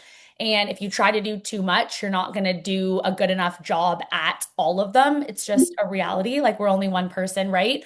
At least at the beginning. So simplifying and having one or two offers that you just absolutely master and do really well at, is the next thing. And then thirdly, being super organized and just holding yourself to a really high standard day to day, because like we've talked about on this call, we don't necessarily have a boss anymore and it's all up to us. And so that looks different to all of us, but figuring out, how you're going to prioritize, how you're going to structure your day, where you keep your client notes and like all of that, just being exceptionally organized is really important too. So I would say social media, number one, and creating your own brand and being really authentic. Number two, simplifying your offer or offers, starting with one or two. And then three, being very, very organized. Awesome. Thanks, y'all. Yeah. Do we still have time, Cooper, for more questions? Can do probably, yeah, one or two more, then we'll do the live Q&A stuff Okay. at the end. Yeah. Arianna, you can go ahead. Yeah, I'll ask one. Durkee, you're a mom now, which is I am, yeah. I remember so we would go to the CSCCA conference, and I know Autumn Lockwood too, and we talk about it. We're like, okay, well, what are we gonna do? It essentially, if we were to get married, pregnant at some point, what does that look like? Coaching, like, am I having the baby strapped to me? Am I, what does that actually look like? And we didn't see at the time, at least like back then, I say back then, like we're ancient, but a few years ago, we're like, how does that actually work? Like, how much time do you actually get off? I mean, walk us through a little bit of actually having a child and I was like, 6 weeks? I'm like, is that, That is wild. that's wild. First of all, I commend Wild. you like Mhm. 100%. Walk us through a little bit what that's like, obviously bringing new life into the world and then having to come back into the workforce, like the university being able to accommodate for you. Like, what did that look like? And did you feel supported through that process? Did it feel like enough time away? I mean, walk us through a little bit of that. Yeah. So, that's a big question. And I think so to start off, like complete transparency, getting into this field, like you said, it's male dominated, and I didn't see a lot of people go through or females having kids from the very beginning, right? And I think if I'm truly honest with myself, I'm very career driven. I always have been. And I didn't know I always wanted kids my entire life. Like when my husband and I would talk about it until we finally decided to. And I think if I'm honest with myself, one of my hesitations was like I had no idea how to do it, in our career and specifically, right? Like we can't just call in someone and be like, "Hey, can you cover my shift?" Like I'm sick or yeah, I'm pregnant or, hey, I'm going into labor. See ya. So like if I'm truly honest, I think that was one of the things that was kind of like holding me back. Um and because I didn't see it. And the next thing I will say is that here, I have felt super, super supported, whether that's from, the rest of our strength staff here, who helped cover my position while I was out, or from just everyone on our basketball staff, altogether. One of my good friends, she has two little boys too. And so she was like my go-to person of like, hey, like, and she had both of her kids while she was here at IU. And so, everything that I was like, question. And she was giving me all this great advice. So I was super, super supported from that area. And it was always like, no, like, take care of you. Like, are you feeling good? Like, do you need any help? Yada, yada. So that was all great. What it actually looked like, I was, again, he's my first. So every pregnancy is a little bit different. My experience was very smooth sailing for the most part. I would come in here, I coached like I normally coach, right? Um, there were some movements I would have to call on some of my athletes, like anything like laying down, once I got further along. Even like push-ups or, if we were doing like a burpee or something like that, I'm like, yeah, can't completely do that. So whether it's an intern or just an athlete who knew the movement, like calling in on them to do it. But I'd say 90% of it, I was coaching the same way. I was here the same way. From the day-to-day perspective, once I had him, Bryson, then I took 6 weeks off. So very, very fortunate to get maternity leave here, fully paid through all of our IU benefits. And I took 6 weeks. Going into it, I thought it would be funny. Like, I'm like, oh my, I could probably count on one hand how many sessions I had missed, up until that point of how many days I've missed at work, right? Because again, it's like if you're not there, who's going to run your session, right? We don't have someone to kind of call on. But and so then all of a sudden it was like 6 weeks off. I was super nervous. What does that look like? How is the coach who stepped in for me, like, you know, is it just going to go like how I need it to go, right? Because I still feel like whether it's right or wrong, I still kind of feel like that responsibility and maybe some guilt of like not being there for my team. And for us, he was born in November, so like we're getting into non-conference, like we're playing games at this point, right?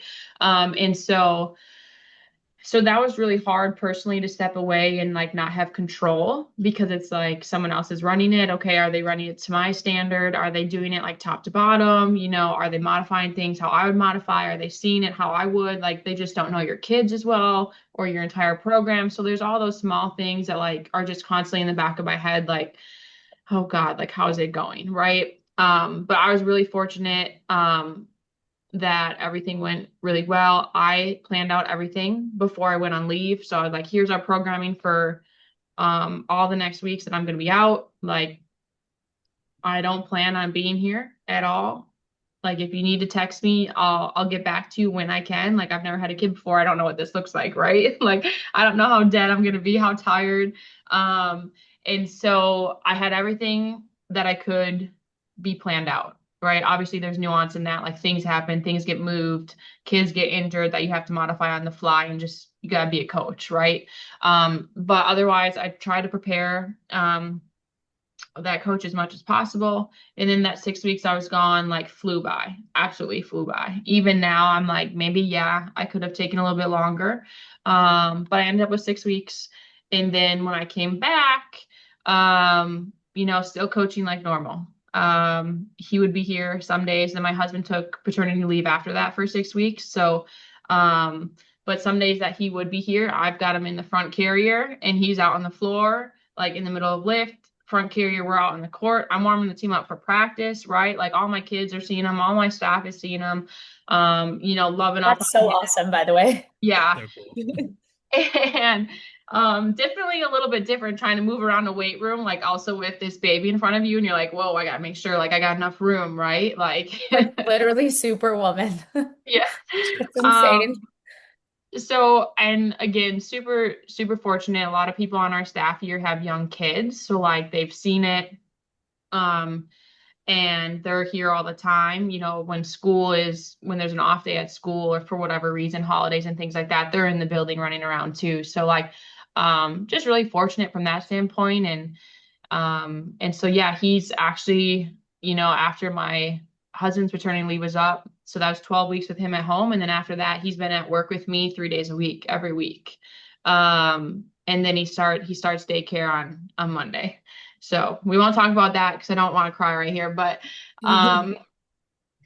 so he's been with me and we've just been kind of, figuring out a way, finding a way, which as coaches, like I feel like that's what we do. You make it work. And I've had a ton of help from, our GAs and other staff here with our program. So I'm extremely, extremely grateful and blessed from that standpoint. But yeah, honestly, I feel like I just kind of kept doing what I was doing before. And now there's just like one extra consideration of like, okay, yeah, before I coach, I got to get them strapped up into the front carrier and then we're going out. So it's been a ride. Yeah. You Thanks should for be so sharing. proud of yourself. Wow, what a good question Yeah. and answer. Yeah, so good. And I think it encourages maybe other women that are on the call too, that it is possible. And I think there's a lot of us that just didn't know because we didn't have enough information or we didn't see enough people actually practically doing these things. I didn't know anybody doing it. And so Mhm. you're that example for so many people. And I think it just encourages them that a career in that setting, plus also building a family is possible and you can still thrive and succeed. Yeah. And I tried like even throughout the journey, like throughout pregnancy and then afterwards, obviously, like I tried to post a lot of that journey because I knew, I had really only seen one other person, like Candace Walls, when she went through it, I think a couple years ago now, like I remember seeing that. And for the first time, I was like, dang, like there's a strength coach and like she's doing the thing, right? And so I was like, wow, people are probably so sick of me like posting like, oh, like doing this while pregnant, doing this, postpartum, but I was like, if that even helps just like one other person, because I think about how long it made me hesitate on like making that decision for my life, in our future, like family planning. And so my idea was just like, I'm just going to put it out there and hopefully like shows like, yeah, you can do it. It's going to be hard. It's going to be a different season of your life, but like you're going to move through it just like you do with anything else. So Love it. Yeah. Well, I want to dive into the Q&A here to wrap us up. We'll have time for like probably 2 questions here. Natalie, I'm going to toss you this one because it's a little international focus here. I'm just starting in this industry here in the USA. I'm Colombian. What's the best place to start? I'm in Miami and I don't see many possibilities. Okay, I love this. Are we able to ask any more details back, or it's just in the They chat, might right, not be Cooper? here. Or Yeah, it was in the okay, chat. yep, So like yeah, for take sure. it as you Yep, take it as you will. for sure. I think um whether you're international or not, I think this applies to everyone, which is hopefully helpful. I think that when you're first getting started in like any industry, being intentional about who you want to learn from and why. So back to our mentor discussion, like when I was looking at grad schools, I was intentional about the program that I wanted to study. I wanted it to be a course-based master's program. And then I also wanted to get a grad assistant position. And within the grad assistant positions, I had looked at the staffs of schools to figure out, obviously learning from anyone at any college would have been great. But I had kind of a list of what the different staffs looked like. And Louisville was my top because they had such a diverse staff and so many people on staff on the Olympic sports performance side. And so I thought that learning from and thankfully it ended up turning out to be true, but learning from that many different types of people on a day-to-day basis would be really valuable. And so I think, yeah, breaking into any industry, being intentional with who you are looking to learn from and why. And then our industry, along with a lot of others, you're likely, right or wrong, going to be working for free for a pretty long time. And don't think of it that way. Don't think of it as I'm not getting like money in my bank account, because you're going to be paid in knowledge if you're in a really good setting. I always said like my first internship, and I know Arianna, you mentioned like how good the mentors were at Exos. I remember leaving that first internship after not even 4 months and thinking like I loved my undergrad and it was really good and I learned a lot. And it was needed, but I learned more in those 4 months than I did in like 4 years of school. And so being open to working, for free, whether that looks like having a job on the side or whatever it is, and then being intentional with who you want to learn from and why. And then as you start to progress, from that first role to another one, if you keep in mind your end goal, and that might change, but your end goal, and being intentional about getting to that, because there is so many different, on this call is a good example, right? There's so many different things within our industry to pursue. So if you want to work in team sports, eventually interning in team sports. If you want to work in the private sector, doing that. And so, yeah, just being intentional about where you're getting the experiences from, because they're not all equal. Beautiful. Appreciate that answer. Definitely. Yeah, I think helpful for anyone getting in, regardless of if you're Yeah. from a different country, different Yeah. continent, Yep. So love it. Cool. And you're in the best country to do this, in my Yeah. opinion. So giddy Oh up. yeah, 100%. I would agree with you there for sure. Okay, this one is for the group, and this will be the last one we have today. How do you implement technology / sports science into training your athletes and clients? So real quick before we dive in, just want to make sure, like, if you guys did not have your questions answered, like, please feel free to message me. My Instagram's at delta5performance.com, and I can pass these along to the ladies. You can also probably reach out to them directly. I highly doubt anybody's going to bite your head off if you do from this group. So Please reach out. Yes. Yeah, Mhm. absolutely. So let me restate the question. How do you implement technology / sports science into training your athletes and clients? We know Arianna's lugging around the Hawkins Force plates. I want to talk. I can go ahead and start. So we here with women's basketball, we utilize Vald for our force decks. And we also, before I get into that, I guess we have a sports scientist that does all of that implements all of it for us, and does everything on the back end and creates our reports for us. And then we'll have a discussion to kind of then further dictate, hey, what should we do or adjust in training? We've got a couple outliers here, or we're training in the wrong way, or we are going the right way. Like, let's keep going. So I do have a sports scientist that I work with.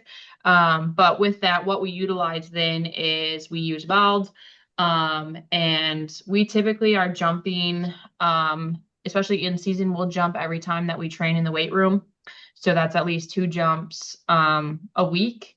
And then we will jump on game day as well to kind of pair up what that data looks like from their jump, and then with the performance that they're giving us out on the court from that specific game. And then just the trend throughout the in season as well. And then we will monitor their loads with Catapult. So anytime that we are practicing, anytime we have shoot around, and then obviously on games and any conditioning sessions with me, we are wearing our Catapult vests. And again, Noah, he's great. He's our sports scientist. He'll handle all of that data on the back end and kind of send it back out to me and the rest of our staff of, hey, this is what it's looking like. And then usually, like, going into each week, he'll send out a report like, hey, we've got 2 games this week. We have X amount of practices. Monday should be this intensity, Tuesday this, Wednesday this, and so on and so forth. So we're all holistically trying to match the same intensity and loads for each day, whether it's from a basketball perspective or like in the weight room, that we're all like, it's not supposed to be a low day and then all of a sudden I'm in the weight room destroying them, or a conditioning session that absolutely destroys them. It's like, well, there goes our low day, right? So just making sure we're all collaborating from that standpoint. So he'll kind of send that to everyone involved once we have that data. Super cool. Who else wants to answer that? Yeah, we had at Miami, we had Dr. Brian Mann at the time, and he worked through all of that data for us. And working on the Olympic side, you have typically, depends on your situation, a lot of athletes that you're working with, different sports teams. And I had a lot going on there with women's soccer and swimming and diving, and then rowing, which was like our Title IX sport. So there was, I think, 70 rowers, and they trained all at the same time. Voice was very hoarse afterwards, but he ran all that for us. And then the sports science department also had interns. So if he couldn't be there particularly because he was also teaching, he would send them and they would jump our athletes. And we would do that typically like during our power block. So if they were doing like, say, like 4 sets of 3 hang cleans, they would go jump on the force plate one time in between, just get 3 jumps in at some point, and we kept it consistent. So every scenario, it's okay, they got the 3 jumps in, and they would do the jumps in the same part of the lift each week, so that we kept testing consistent. But he broke down all that data, and I was running around like a chicken with its head cut off. So I was like, you tell me what you need me to do on my end, and I'll make those adjustments within the program. Like if someone had massive discrepancies from right to left leg, he would say, hey, I need you to add 2 extra reps just on that left leg anytime you do any unilateral work. So something like that were just quick adjustments that we would make. Now, present day Aero business with tech. So I just got these force plates not too long ago. I made a funny video because I'm like a nomad. I'm kind of all over the place. So I was jumping on them in my apartment, but testing them out, making sure that we're good, because we had Hawken at Miami, and then Hawken sent me these force plates, which was I'm so grateful for, because I can use these now in settings, or even I was thinking consulting as well, being able to consult with teams or high schools that don't have strength coaches, or you name it. We can use this in a lot of different ways. So force plates, I'm learning more in depth now with Dr. Ramsey Nijim and his course that he has on all things force plates. But when it comes to tech on the business side, I did quickly want to touch on, I think it's so important when we talked about branding. If you're like Coach Durkee and they provide all of these pieces of equipment for you at the university, like you don't think about sometimes when you are your own business owner, like you're paying for that stuff yourself. But when you brand yourself and work on branding yourself and your business in a way, sometimes you get technology for free, maybe in exchange for a video post or something like that. And so that's the only way I can operate with technology present day. Same thing goes with OVR and we get that. I mean, they really blew up their brand through Apex, which has been awesome to see their growth. But those timing gates, they have a VBT as well tool, and then they have the jump as well. So all of those things you can use. But as I like to always say, and most of us would probably agree, like data is useless unless you're using it to drive decisions in a way that's either we're adjusting something in the program on an individual level for that athlete, like you're seeing an over 15% discrepancy from right to left. Okay, maybe we're yellow flagging somebody there and we need to make an adjustment on some unilateral work for that individual. Those numbers are just giving us more information to make a decision.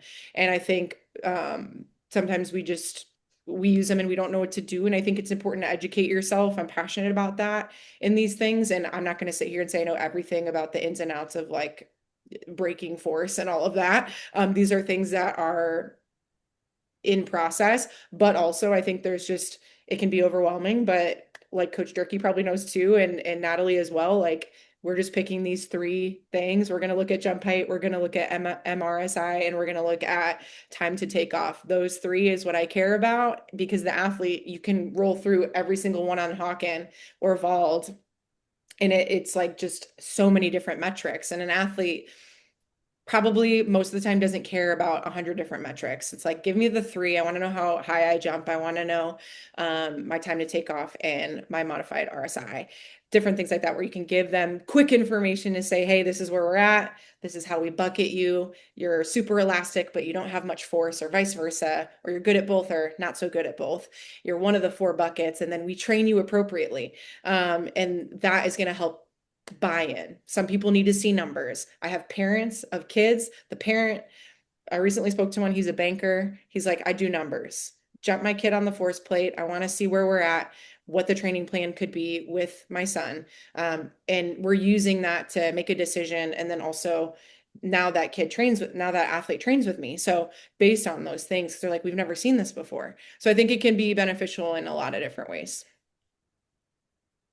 But yeah, I don't have too much to add in addition to that, but I use Bald technology, the Nord board, the Forest frame, and the Forest decks. And then I use the OVR, VBT, and timing gates.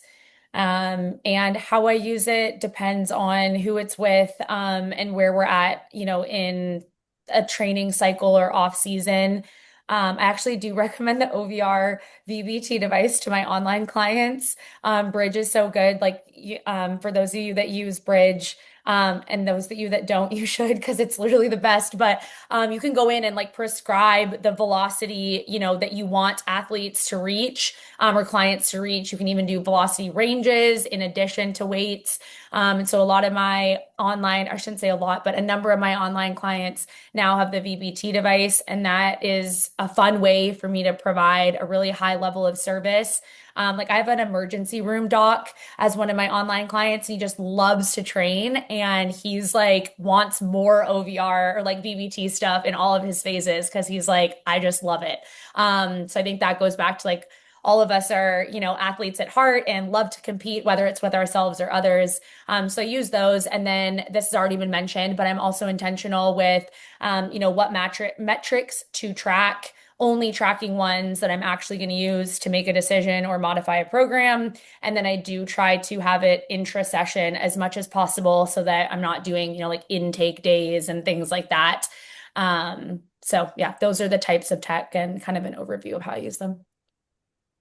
That's so cool. I mean, it's so cool to see it like in the private space and the collegiate space, and just like, hearing that like a doctor's super interested in it, right? Like, I think it goes a long way, like understanding like your perfect customer slash like, the matrix of like psychology for your athlete, and just like what they're probably more keen to be into. Because something as small as like, hey, just like being able to throw VBT in there and you being able to articulate it can, like, that person might like want to train with you for life now, because you Yeah. just gamified it in a way that made it super fun, super engaging, and gave like a different level of buy-in. So that, and I think, working for Bridge, like seeing so much different tech out there, like, and what everyone uses and the different ways they use it, like, no matter what, there's probably a piece of technology. It might even be something like Bridge itself that just dials the training up and makes you seem more professional, and like creates just like an engaging, element there. So yeah, love what you ladies are saying about that.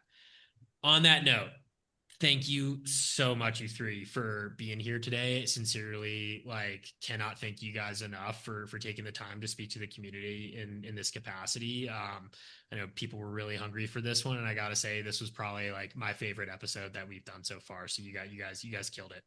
Really grateful. And to everyone still here 2 hours and 3 minutes later, you're awesome. Thank you for lasting the duration there. And yeah, just really, really grateful all around. So on that note, we're going to wrap up, folks. Thanks for being here, and we'll catch you next month. All right.